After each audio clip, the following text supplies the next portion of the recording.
Hey, Dr. Winters, it's Kyla Patterson here, and this is my Article 3 debrief over fractions, the 10 practical tips for making fractions come alive and make sense by Doug Clark and Roche and Annie Mitchell.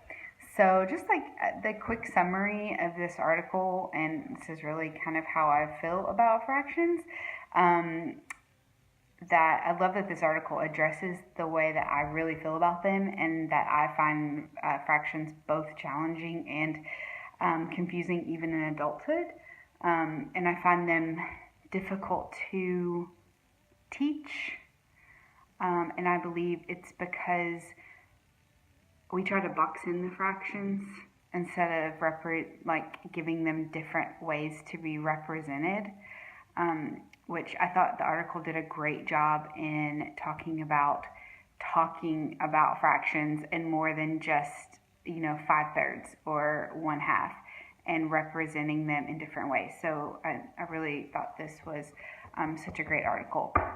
So again, I agree they're difficult to teach, and I think really it's because I don't have a very strong foundation in fractions, other than I really often work out fractions as division. I feel like that's the easiest way to do them. So, and then obviously, as the article title suggests, that they give 10 practical tips, which are great. They're great tips, I think, and I found myself going through some of the activities, and I thought they were awesome. So, yeah.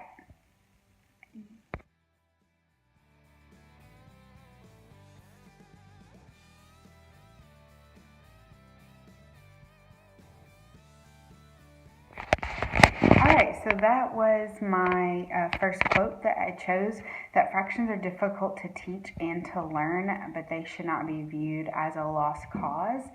And I really concur with this, as I know I talk about this a lot, tutoring, and I think about my tutoring skills, and I'm like, am I even helping this kid at all? But I feel like I've learned so much from tutoring and just already being in this class and like using the things that you have taught in this class in my tutoring sessions, and especially with fractions, I would kind of break up fractions on a tape measure to represent them in a different way, just because I didn't have manipulatives to show and represent fractions other than decimal points. But I love that they recognize this, that they are difficult to teach and to learn, but they aren't a lost cause, and I think they're so important to understand them.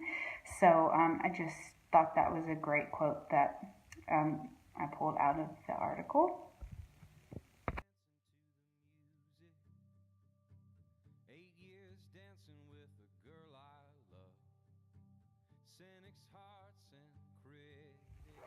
So that was my second quote, that as mathematics students themselves, teachers, is what they're referring to, they have not been equipped to teach this topic well.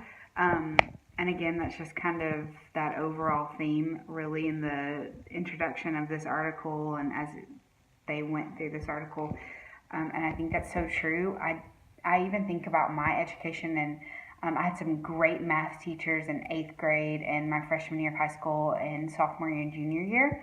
But I think my foundation, the laying of the foundation of fractions in 4th and 5th grade, maybe were lacking, or maybe I just don't remember them well. Maybe they weren't covered often. So I thought that was really a great quote, just to kind of talk about that as teachers, we just weren't taught well in fractions. So, and I have found myself really facing that also. I also love in this article when they talk about, we believe that students need to be given time to understand what fractions are about rather than moving quickly to computation. And the ultimate goal should be to develop students who can reason proportionately. I think that's huge in the real life application of fractions and understanding being able to visualize it. And I just really resonate with that, to not move so quickly. I think sometimes teachers want that final result, and I know that in Principles to Action, they were actually talking about that focusing and funneling, like teaching practice. And I think even for myself, I take longer time to absorb something and think about it and to get it into my head and to actually understand it. I don't want to just be able to regurgitate information. I actually want to know what I know, and that whole idea of thinking about our thinking. So I think that that this is awesome, just to give kids time to understand what fractions mean and the application in real life. And they do come up, and especially what an improper fraction means and what that looks like and how to understand improper fractions. So I just wanted to throw that in there.